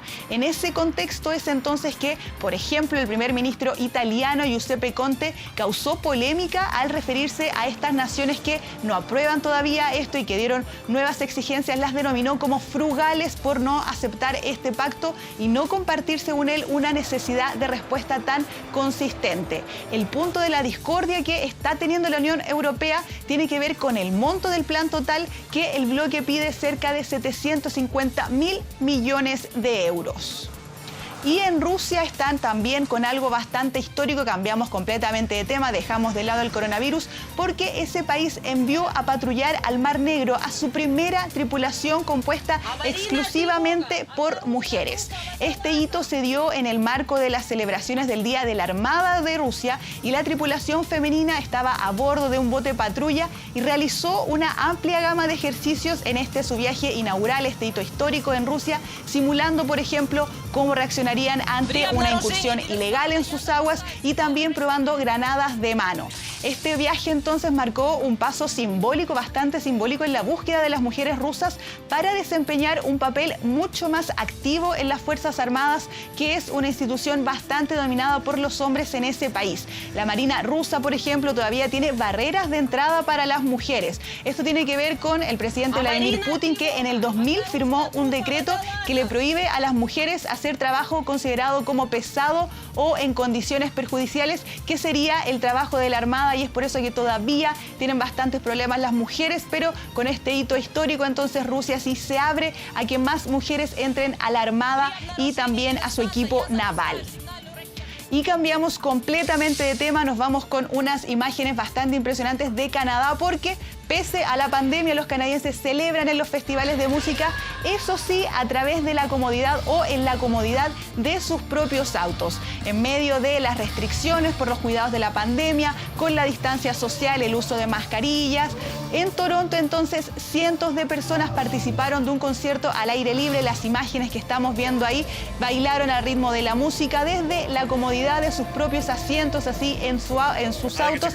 Estaban a varios metros de distancia. Dentro del auto también estacionados con bastante espacio. Era un espacio para cerca de 200 autos. Llegaron cerca de esa cantidad y las autoridades locales allá de Canadá aprueban este tipo de festivales porque señalan que se espera que se sigan repitiendo para que la gente pueda relajarse, pueda volver de alguna manera a la vida normal, y estos festivales así en sus autos cumplirían también con los requisitos de higiene, con las medidas de restricción, y es por eso que cada vez ya los vemos más y se están haciendo mucho más populares, Daniel. Mira, estas imágenes nos hablan de la necesidad muchas veces de las personas por volver a juntarse, etcétera, pero sabemos, y aquí en Chile, en esta parte del mundo al menos, estamos en un momento muy complicado todavía de esta pandemia, así que habrá que esperar un buen tiempo antes de poder quizás intentar replicar estas experiencias. Muchísimas gracias, Belén, por las informaciones. Que estén bien, buenas tardes. Bien, hemos estado hablando de la pandemia, del retiro de fondos, pero no olvidemos que acá hay un tema sanitario de fondo, que es justamente la pandemia que ha generado el coronavirus o el SARS-CoV-2, que genera la enfermedad llamada COVID-19. Ya se están evaluando una serie de vacunas candidatas. Algunas de ellas podrían ser probadas en Chile en ensayos clínicos fase 3. Es parte de los anuncios que se han entregado para hablar respecto de este tema, también de lo que está pasando con el manejo de esta pandemia. Vamos a tomar contacto a esta hora con el infectólogo y miembro del Consejo Asesor del MinSal, el doctor Miguel O'Ryan. Doctor, muy buenos días. Buenos días, buenas tardes, Daniel. Buenas tardes, tiene toda la razón. Qué bueno que podemos tomar contacto ahora en una entrevista un poquitito más larga para Televisión Nacional. Doctor, quería preguntarle inmediatamente, ayer ya cada vez conocemos más detalles respecto de este primer ensayo clínico, al menos el primero de 3 o 4, según lo que se ha sugerido, que va a ser con el laboratorio chino Sinovac y su vacuna Coronavac, ¿no? Gracias a esta alianza de colaboración entre el laboratorio y la Universidad Católica, que comenzaría en agosto con 3.000 personas. Cada vez vamos conociendo un poquitito más de los detalles. Usted es parte de este consejo que están evaluando otras vacunas candidatas prometedoras. Ayer se mencionaron varias de ellas, muchas ya están adelantadas en las fases de estudio. ¿Cuáles serían los pasos que vienen ahora, luego de este estudio que va a comenzar con Sinovac? Sí, bueno, la verdad es que como todo con coronavirus es todo vertiginoso, ¿no? Y todo va pasando día a día, semana a semana. Y en ese sentido, Daniel, efectivamente este Consejo Asesor está evaluando un conjunto de iniciativas que están desarrollándose a nivel mundial. Estamos teniendo conversaciones prácticamente todos los días con los diferentes desarrolladores para ir viendo cuáles son sus estrategias, cómo son los aspectos técnicos de la vacuna y cuáles son las posibilidades eventuales que podamos hacer ensayos clínicos con esos candidatos a vacuna en nuestro país en los meses que vienen. Y en ese sentido, con quien se tuvo los contactos más precoces, fundamentalmente, como se ha dicho, el grupo de investigación de la Universidad Católica, efectivamente ha sido con la vacuna que produce el laboratorio Sinovac de China, que es un virus inactivado, y que va a ser probablemente la punta de lanza de las investigaciones. Ha sido la punta de lanza también para desarrollar un consorcio de investigadores chilenos de más de 8 universidades para ponernos de acuerdo y trabajar en conjunto, porque esto no lo puede abordar uno solo, para poder abordar los diferentes proyectos. Todo esto está ocurriendo en esta semana y estamos entonces coordinándonos para poder hacer estos estudios con la calidad y los cuidados a nivel internacional que se requieren. Es muy interesante, estuve hablando ayer con algunos médicos en Brasil, donde ya estos estudios comenzaron Ellos vienen probando hace semanas la vacuna de Oxford con AstraZeneca. Están muy prontos también a comenzar un ensayo clínico con esta misma vacuna que va a empezar acá en Chile, con la CoronaVac de Sinovac. Tienen más de 1 millón de personas inscritas. Van a tener que hacer los filtros ahora para poder reclutar. Sin embargo, hay un aspecto en el caso de Brasil que acá se ha sugerido y que es muy interesante quizás que usted pueda profundizar con nosotros en esto. En el caso de ellos, la Fundación Osvaldo Cruz, por ejemplo, ellos van a producir también una cantidad importante de vacunas. Les van a pasar la formulación, como el principio activo, se podría decir de alguna forma quizás, y ellos van a fabricar esta vacuna 30 millones de dosis, 2 lotes de 15 millones, y luego, desde el próximo año, van a tener la capacidad de fabricar 40 millones de dosis al mes. Esos son los cálculos que tienen en Brasil, con una de las vacunas candidatas. En el caso de Chile, ya se ha sugerido que también se está evaluando la opción de al menos envasar, distribuir, y por qué no pensar también en producir en Antofagasta. ¿Qué nos puede decir respecto de eso, doctor? Sí, Daniel, esta ha sido una estrategia que el Consejo también ha propuesto a la autoridad, entendiendo que no es cosa llegar a instalar, ¿no es cierto?, una industria productora de vacunas cuando no se tiene instalado. Chile lo tuvo en el pasado en el Instituto de Salud Pública, sin embargo, hace ya varias décadas que decidió como estrategia no seguir produciendo vacunas. En Brasil y en México sí hay producción de vacunas, son poblaciones mucho más grandes, por cierto, que la chilena, entonces en ese sentido también quizás se justificaba de mayor manera en el pasado, de también que ellos tienen esa capacidad instalada. Nosotros tenemos capacidades instaladas más bien de nivel intermedio, y se ha pensado esta posibilidad de poder, y se está trabajando para eventualmente desarrollar una industria productora de vacunas en Antofagasta, ¿no es cierto?, a futuro. Pero eso demora tiempo.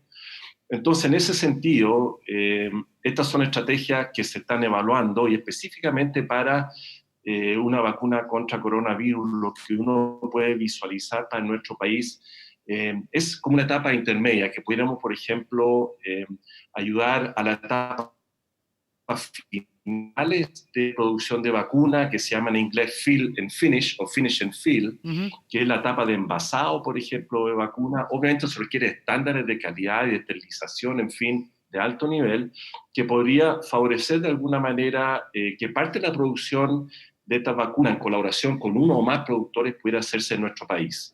Estas son estrategias que obviamente están siendo evaluadas, junto con la estrategia de hacer ensayos clínicos en nuestro país, todo en el conjunto de cómo aportamos el desarrollo de vacunas, por un lado, primero, y segundo, aportar para que cuando esas vacunas estén, puedan estar disponibles para nuestra población más temprana.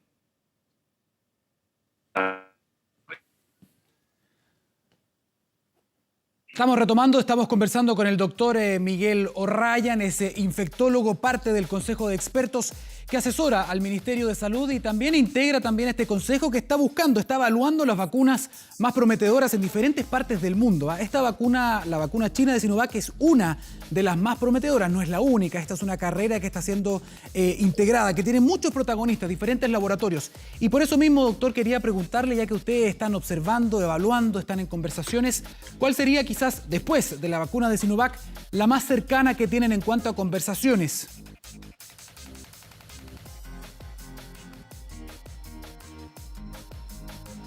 Estamos conversando nuevamente y este tema que es muy relevante, y mientras tanto también podemos hacer una nota respecto de que las vacunas todavía se están en desarrollo, hay muchos avances prometedores, hay pocos estudios publicados respecto de la efectividad de estas vacunas, de los resultados de fase 1, de fase 2. Lo que se está diciendo en Chile es que aquí se podrían realizar, y va a comenzar por ejemplo uno en agosto, son estudios que involucran a miles de pacientes, entre 2.000 y 5.000 pacientes. Por lo general tienen los estudios de fase 3, cuya principal función es probar la efectividad de la vacuna. En buen chileno, que la vacuna funcione.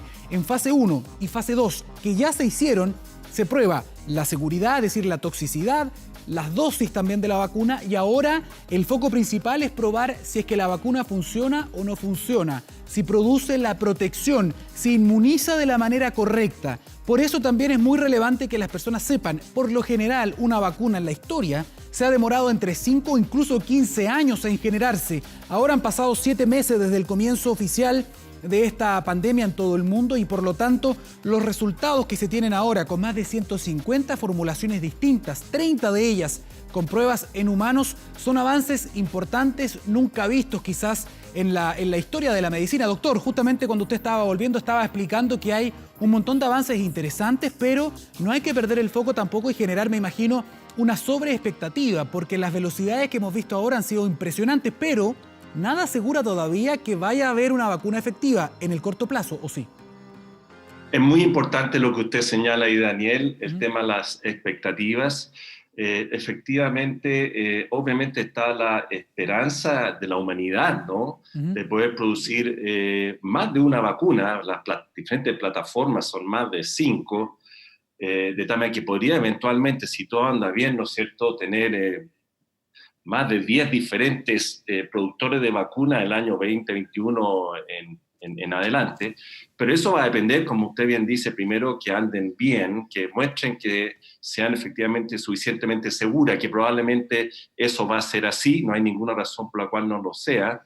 La mayor duda está en ver cuán efectivas van a ser para poder prevenir la infección y en ese sentido cómo vamos a aplicarla a toda la humanidad.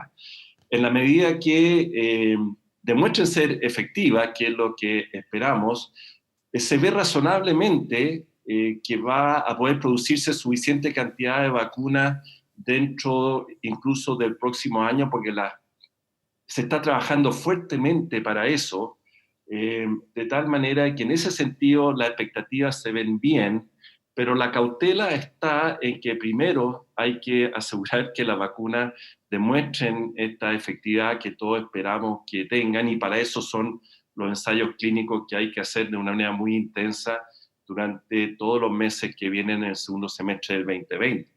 Perfecto. Si tienen alguna pregunta para el doctor O'Ryan, es importante, ya que está acá con nosotros, que ustedes puedan compartirla a través del hashtag Semana 24. Doctor, vamos a volver inmediatamente con el tema de las vacunas, pero entiendo también que este comité que usted integra está evaluando y observando también terapias. Entiendo que es terapias y vacunas, tratamientos y vacunas. Dicho eso, me gustaría preguntarle por un par de tratamientos de los cuales se ha hablado mucho a nivel de prensa. Hay algunos médicos que han salido a hablar también de buenos resultados preliminares. Por ejemplo, tenemos en Chile, incluso se está intentando en 12 ensayos chiquititos, la ivermectina, por ejemplo, que yo no he escuchado nada muy oficial respecto de la ivermectina. ¿Cuál es la mirada que tiene el comité, por ejemplo, respecto de esto? Y algo muy relevante que mostramos hace poquito en Televisión Nacional, fuimos a Valdivia a hablar con el doctor Rojas de la Universidad Austral y ellos lograron identificar un anticuerpo, un nanoanticuerpo muy interesante que es muy afín con la partícula del virus, un anticuerpo de alpaca. Me gustaría, pero que, ojo, no tiene los recursos necesarios para seguir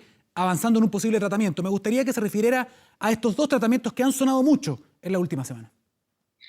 Sí, así como muy importante, Daniel, avanzar con los estudios de vacuna de una manera de estudios clínicos, ensayos clínicos muy bien llevados. Eso es muy importante también para los tratamientos. Hay también más de una centena de potenciales tratamientos que han surgido y que surgieron mucho desde la propia China en su momento, al inicio de la pandemia, que fueron utilizadas no de una manera controlada, sino que de una manera de tratar de ver si podían eventualmente ayudar a personas que estaban teniendo cuadros graves, pero sin ensayos controlados. Y en ese sentido surgieron muchos tratamientos y que fueron, la verdad sea dicha, cayéndose todos en la medida que se fueron haciendo ensayos controlados que mostraban que no hacía mucha diferencia a las personas que recibían o no recibían estos productos. Afortunadamente se tendió a enrielar este camino de muchos tratamientos que se estaban haciendo, en buena parte guiado por la OMS, que creó sus ensayos globales, que se llamó Solidarity, que fue una estrategia global para decirle a la comunidad: calma, cautela, entendemos la desesperación, entre comillas, de querer usar productos porque no tenemos mucho para ofrecer, pero tenemos que hacerlo de manera de ensayo clínico controlado, que la única manera finalmente de saber si un producto sirve o no sirve. Y en ese sentido, han surgido muchos. Los dos productos fundamentales que demuestran a la fecha en ensayos controlados que hacen un impacto positivo es un antiviral que se llama Remdesivir. Ajá.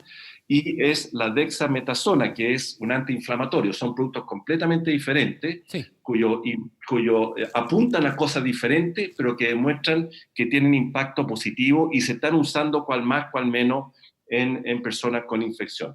Un conjunto de otros, que incluye la ivermectina, incluye el plasma fresco convaleciente, el plasma convaleciente, están aún en etapas de ensayo clínico y de evaluación para ver si hacen o no hacen una diferencia, así de fuerte, si realmente tienen o no tienen un impacto. Es importante decir que, por lo menos en lo que se refiere al plasma convaleciente, como hay mucha experiencia previa con uso de plasma convaleciente para otras enfermedades y también para pero no en forma de ensayo clínico, por lo menos uno puede decir, y esto ya está publicado, que es una estrategia segura, que no produce daño en sí mismo, y eso es muy importante. Sí. Ahí me pasé al plasma fresco, porque el plasma fresco es lo que también se ha hablado mucho, y el plasma, ¿no es cierto?, convaleciente, y que se está utilizando. Ahora, si el plasma convaleciente tiene o no tiene una utilidad real, todavía está en etapa de evaluación. Y la ivermectina, que es un medicamento que se usa para algo, nada que ver, no es un antiviral propiamente tal, se usa para enfermedades tipo sarna, por ejemplo. Es un antiparasitario, claro. Un antiparasitario, pero que sin embargo en el laboratorio se vio que a altas dosis, ojo, podía también tener un efecto antiviral, que llevó entonces a probarlo en ensayos clínicos. La verdad es que a la fecha no hay evidencia clara de que tenga utilidad, porque no han salido los ensayos que así lo demuestren.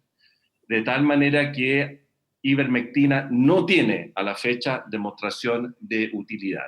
Y los anticuerpos, sí, los anticuerpos teóricamente también podrían ser útiles. De hecho, la estrategia de vacunas es producir inmunidad, y una de las inmunidades es anticuerpos. A diferencia de la terapia de anticuerpos, lo que uno hace con la vacuna es producir una respuesta inmune para que la persona no se infecte, para prevenir. Cuando uno usa anticuerpos específicos como terapia, es para usarlo que una persona que ya está con la infección, está teniendo el cuadro clínico, y que el objetivo es introducir anticuerpos que ataquen la actividad viral para tratar de disminuirla y controlarla a pesar de que ya está desarrollada. La estrategia de terapia de anticuerpos en globo no ha demostrado aún tampoco una eficacia clara contra el COVID-19 en sus diferentes etapas clínicas a través de ensayos clínicos controlados. De tal manera que todavía hay que esperar para ver si va a tener algún espacio en la terapia contra esta infección. Es importante tenerlo junto a nosotros acá en Semana 24, doctor, porque usted también está muy al día junto con el comité de todos estos avances. Lo más importante aquí es la evidencia, los estudios que publican, que no todos se están publicando. Lo importante es poder revisar esas publicaciones en revistas de alto nivel, revisadas por pares, y estos estudios, ¿no?, que inició la OMS, el Solidarity que usted dice, también el Recovery, que lo hizo Oxford, que es muy interesante porque la hidroxicloroquina, por ejemplo, que tuvo varios bamboleos, un efecto péndulo, se cayó. Finalmente salieron estudios que dicen que no tiene un efecto importante. Lo mismo pasó con el lopinavir, ritonavir, también cayó, pero hay otro que queda todavía en carrera, podríamos decir de esta forma, que tiene que ver con el famoso interferón, en mezcla, entiendo, en cóctel con otros medicamentos, y que de hecho también se estaría produciendo, se está probando y produciendo también en nuestro país. ¿Qué nos puede decir respecto de esta terapia? Como bien dice Daniel, está en carrera. Hay Sí. algunos estudios, efectivamente, que sugieren que podría tener un espacio. Muchas veces la dificultad también de estas moléculas que conceptualmente, ¿no es cierto?, tienen evidentemente un espacio terapéutico, porque ya que sean antivirales específicos o que ataquen contra etapas específicas del proceso inflamatorio, donde sabemos que esta infección produce un proceso inflamatorio muy significativo, y buena parte de la patología de la enfermedad es ese proceso inflamatorio, de tal manera que estos anticuerpos que atacan nuestras propias moléculas, dicho sea de paso, atacan nuestro interferón que se está produciendo en parte para controlar el virus, pero ese interferón es tan agresivo que lesiona nuestro propio organismo, es que se usan estas moléculas y se han usado hace bastante tiempo también para otro tipo de enfermedades autoinmunes. Y se está tratando de ver si puede o no tener un espacio entonces en esta patología, especialmente en la etapa más grave de esta patología, eventualmente junto con otros tratamientos.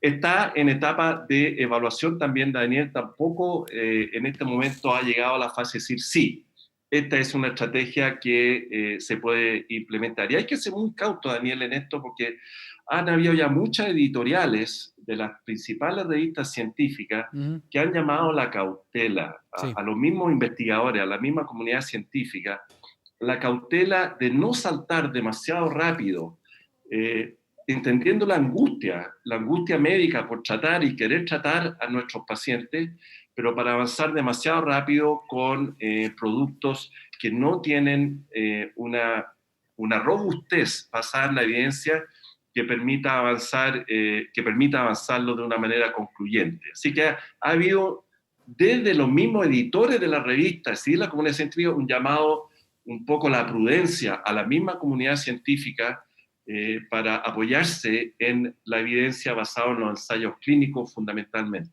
Sí, hay que ser muy serio y cuidadoso al respecto. Apoyo completamente eso, doctor. Antes de despedirlo, muy breve, solamente una línea si usted puede. Conversamos con la Universidad Austral, fuimos hasta su laboratorio, vimos los trabajos que están haciendo. Ellos también han publicado un preprint por el momento con un nanoanticuerpo de alpaca que publicaron que justamente es muy afín, se pega básicamente a las partículas virales. ¿Se podría apoyar eventualmente o considerar ese tratamiento o ese eventual tratamiento que surge a raíz de una investigación nacional? Que eso también es súper relevante, doctor.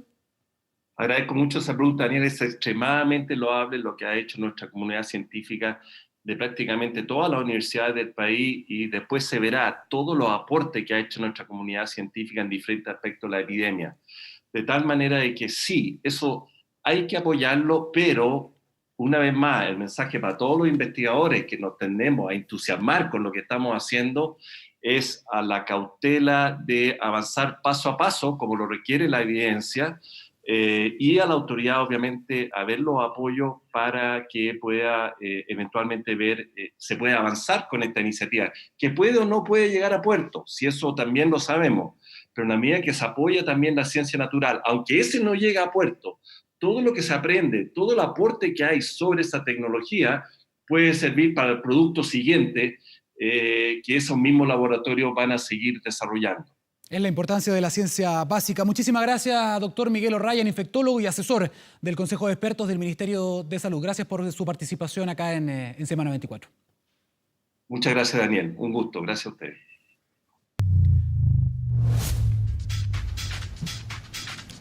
No todo tiene que ver con coronavirus. El deporte está avanzando y muy fuerte. Don Eric Zárate, lo saludamos a esta hora. Buenas tardes. Hola Daniel, ¿cómo te va? Muy buenas tardes. Sí, donde avanza también harto el fútbol es en Inglaterra con la Championship. Sabemos que el equipo de Marcelo Bielsa, el Leeds, ya ascendió. Sabemos también que es el campeón, pero no sabíamos lo que iba a ocurrir en la penúltima fecha de la Championship. Ahí está el pasillito, ¿no? El pasillo de campeones, el recibimiento del Derby County. Para el equipo del Leeds era el penúltimo partido y el abrazo, el saludo cariñoso, afectuoso entre Marcelo Bielsa, el ex técnico de La Roja, y Philippe Cocu, la leyenda del fútbol holandés, ex seleccionado de su país, jugador también con un paso importante, ¿no? En el Barcelona, multicampeón con el PSV Eindhoven. Ahora estaba al mando del Derby County, el equipo que quería amargar, ¿no?, esta penúltima fecha para el equipo de Marcelo Bielsa, y comenzaba de buena forma el Derby County con este gol de Chris Martin, el escocés, en el minuto 9 del segundo tiempo para el 1-0 para el elenco local. Fíjense lo que va a ocurrir con Pablo Hernández. Ahí está el intento de volea del Español, pero en una segunda instancia con ese remate, el derechazo en el minuto 11 del segundo tiempo equiparaba las cosas, al menos en el marcador. Jugó mucho mejor que en su último partido el equipo del Leeds, en donde nuevamente fue baja el cerebro del mediocampo Calvin Phillips, pero estaba este hombre, Tyler Roberts.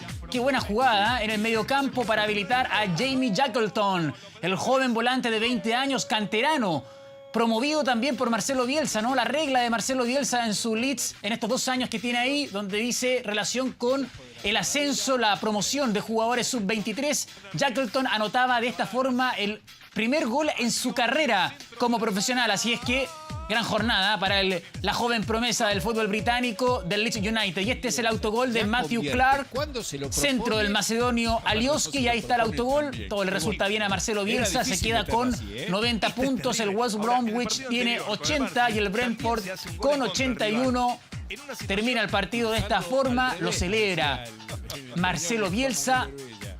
Y claro, es campeón entonces y con un triunfo en la penúltima fecha de la Championship. El equipo del Leeds, el saludo entre Philippe Cocu y también el ex técnico de Vélez, el ex técnico también de Newell's Old Boys, que es furor en Inglaterra, no tan solo por lo que significa, ¿no?, el ascenso tras 16 años allá en el fútbol británico del Leeds, un equipo histórico que tiene también de la década del 70 una final europea, sino que también, obviamente, por esta revolución que ha causado en el equipo del Leeds United, un equipo con mucha historia que hace mucho tiempo buscaba esto y que, claro, le cambió la forma de no solo jugar el fútbol, sino que también de distribuir, por ejemplo, jugadores de distintas categorías, como yo les decía, por ejemplo, en este compacto que acabábamos de ver, ocupando a muchos jugadores desde mediados del 2018 que llegó Marcelo Bielsa.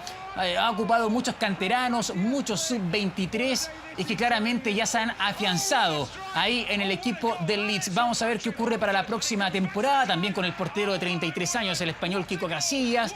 Se dice que también ese puesto sería uno de los a reforzar, ¿no?, para el equipo de Marcelo Bielsa, que recordemos, este día miércoles tiene su último partido en la Championship. Va a enfrentar al Charlton Athletic, ahora ya lo ganó, recordemos, frente al Derby County, la penúltima fecha, el penúltimo partido. Este equipo que el año pasado también lo hizo sufrir harto, con esta acusación del espionaje, con Frank Lampard en ese momento, que era el técnico del Derby County, ahora lo hacía en la banca, mandaba, daba las instrucciones Philippe Cocu. Así es que vamos a ver ahí, vamos a esperar un par de días para que le puedan dar, ¿no?, la Copa de Campeón a Marcelo Bielsa, que también hace 16 años, recordemos que no salía campeón con un equipo, la última vez lo había hecho también con Vélez Sarsfield, allá en Argentina. Del fútbol inglés, hablemos del fútbol italiano. ¿Les parece que hablemos de el Inter de Milán, que hoy tiene un partido importante? Recordemos que la Juventus sigue siendo líder, pero ha mostrado una recuperación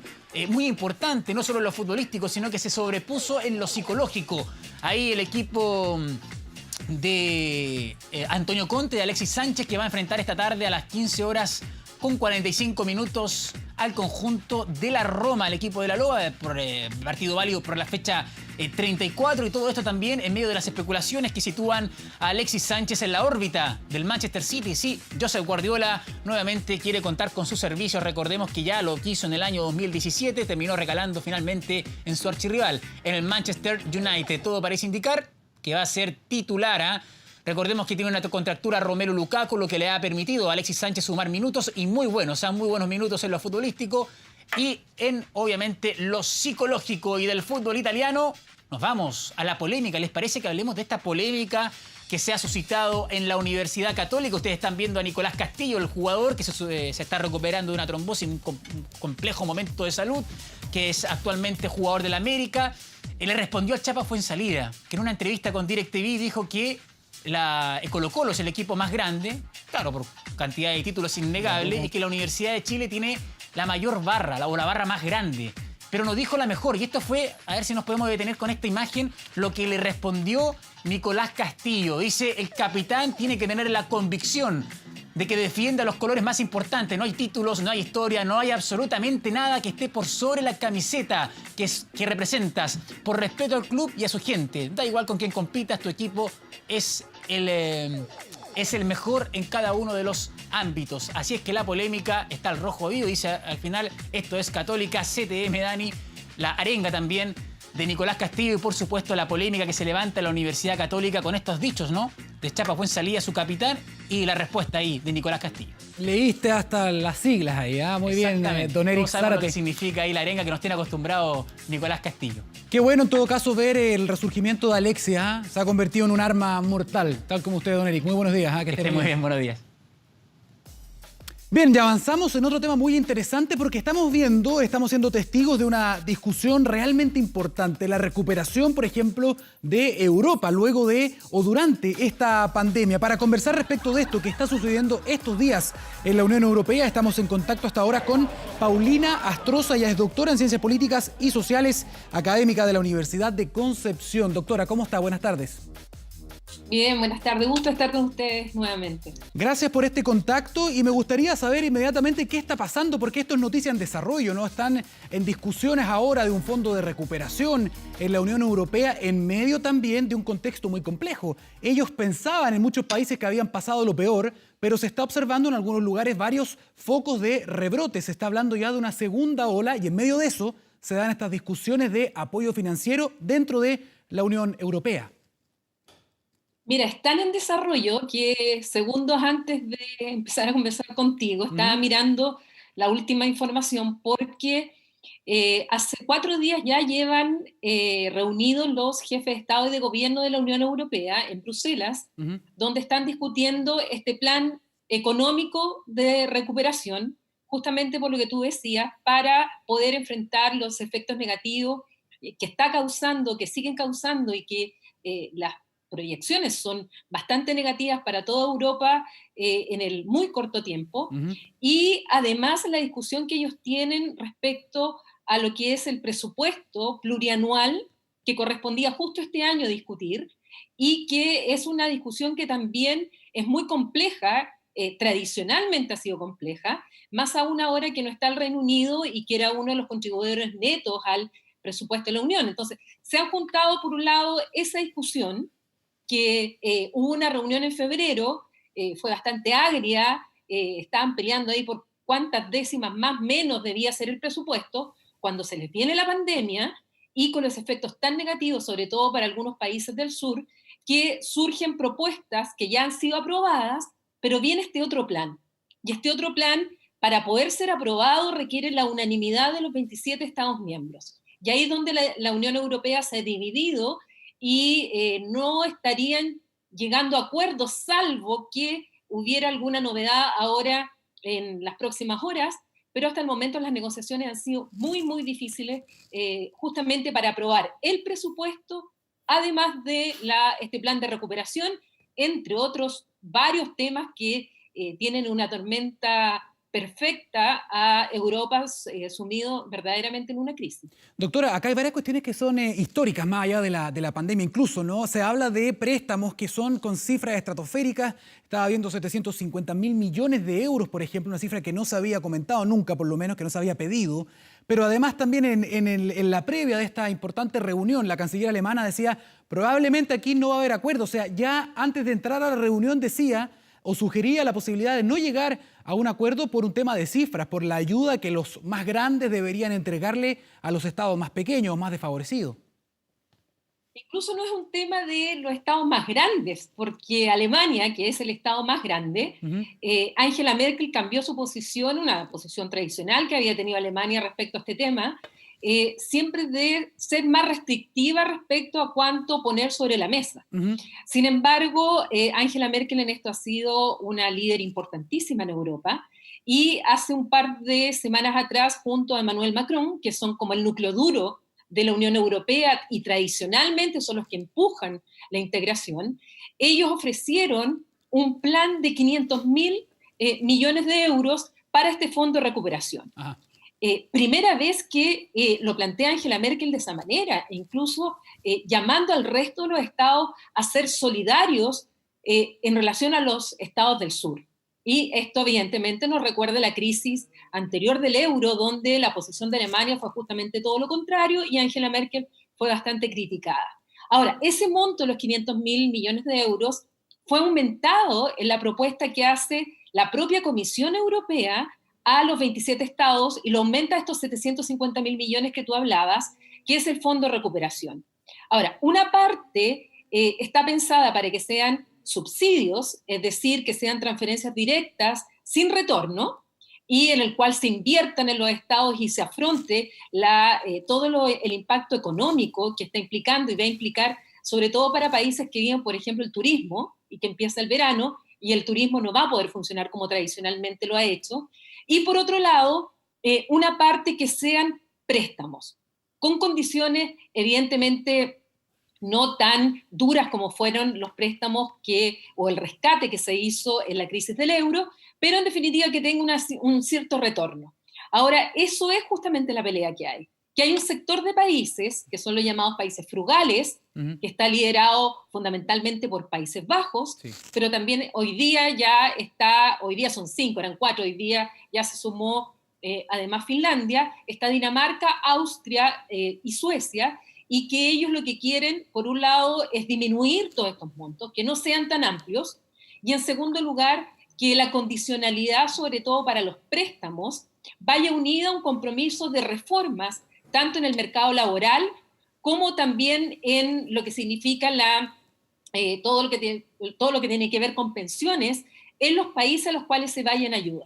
Y eso los países del sur dicen por ningún motivo, nosotros no nos tienen por qué decir un tercero lo que tenemos que hacer, y para esto, por lo tanto, la negociación ha sido tan tremendamente dura, y sin entrar en otros detalles, que la verdad llegamos a que algunos han planteado que para poder hacer uso de estos dineros, sea subsidio, sea préstamo, además se debe cumplir con el Estado de Derecho.